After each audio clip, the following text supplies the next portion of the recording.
You are not lazy. You are afraid. And tomorrow is just fear with a better name. By the end of this story, you will see yourself differently. You will understand why you keep waiting, and you may take the one step you have been avoiding for a long time. This is the story of Daniel. He was 28 years old. He lived in a small town in the American Midwest, the kind of town where the streets were quiet in the morning and everyone recognized each other's cars. Daniel was known as the smartest person in his neighborhood. He had graduated with high marks. He spoke clearly, thought deeply, and noticed things others missed. People often said, "Daniel is going somewhere," but years passed, and Daniel was still in the same apartment, working the same job he had taken temporarily at 22, telling himself the same thing every evening: tomorrow. His greatest strength was his mind. His greatest enemy was also his mind. Because Daniel used his intelligence not to move forward, but to build perfect reasons to wait. On his kitchen table sat a brown notebook. It had been sitting there for 4 weeks. Daniel had bought it with real excitement, the kind of feeling that comes when you finally decide to begin. Inside, he planned to write the outline for a small online business. He had the idea clearly in his head. He had researched it for months. He knew the steps. Every evening after work, he sat down at that table. He made himself a cup of coffee. He opened the notebook. He looked at the empty white page, and then, slowly, he closed it again. Not tonight, he told himself. I am too tired tonight. Tomorrow, I will be fresher. The coffee went cold. The notebook stayed empty. And every morning, Daniel woke up carrying the weight of another evening he had lost. One Saturday morning, Daniel went outside early.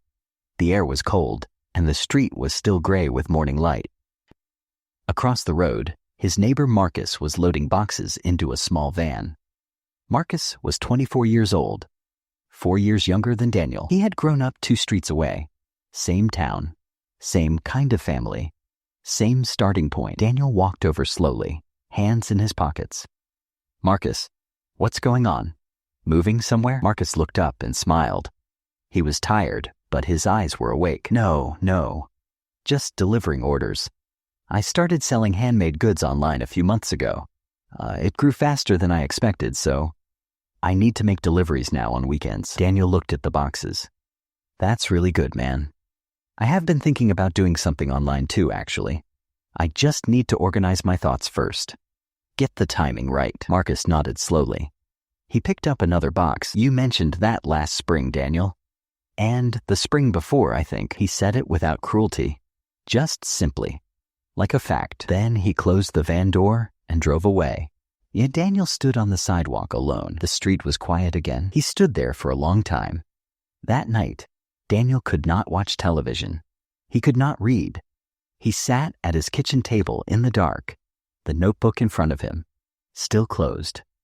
The apartment was silent. Outside, a car passed slowly, then nothing. He thought about Marcus.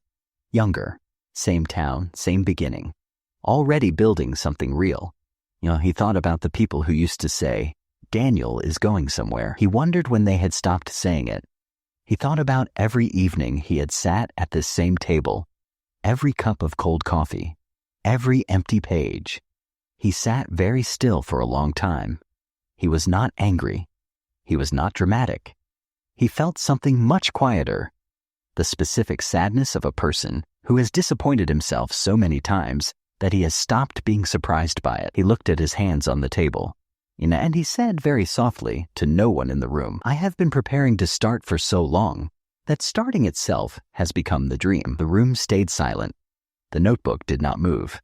But something in that sentence felt like the first true thing he had said to himself in years. Later that night, his Uncle James stopped by.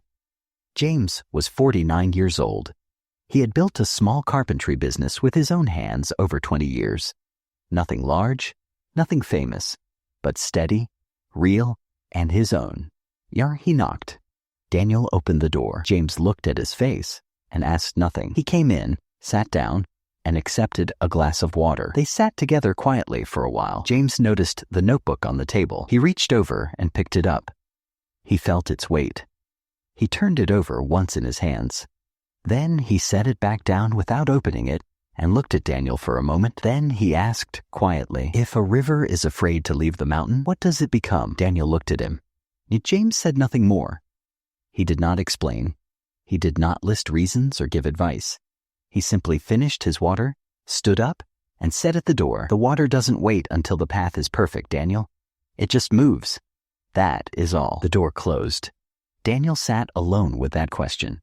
He turned it over slowly in his mind, the way you turn over something heavy to see what is underneath. And what he found underneath was not laziness.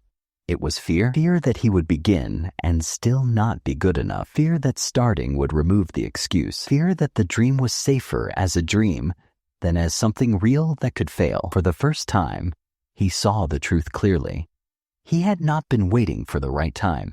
He had been hiding inside the waiting. He did not transform that night. He did not make a loud promise to himself. He had made too many of those. He had broken all of them. Instead, he did one small thing. He opened the notebook. He picked up a pen. His hand was uncertain. The page was still very white and very empty. But he wrote one sentence.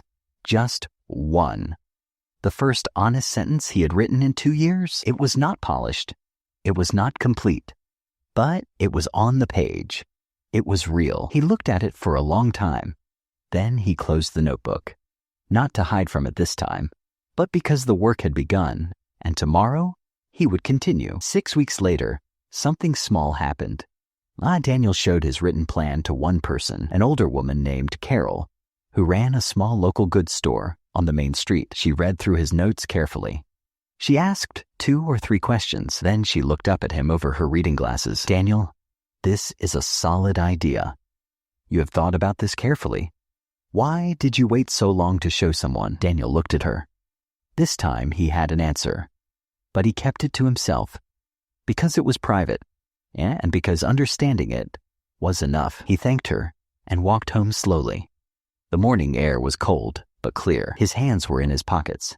His notebook was under his arm, and for the first time in a very long time, he was not thinking about tomorrow. He was thinking about today. Now I want to pause for just a moment. Think of the one thing you have been postponing.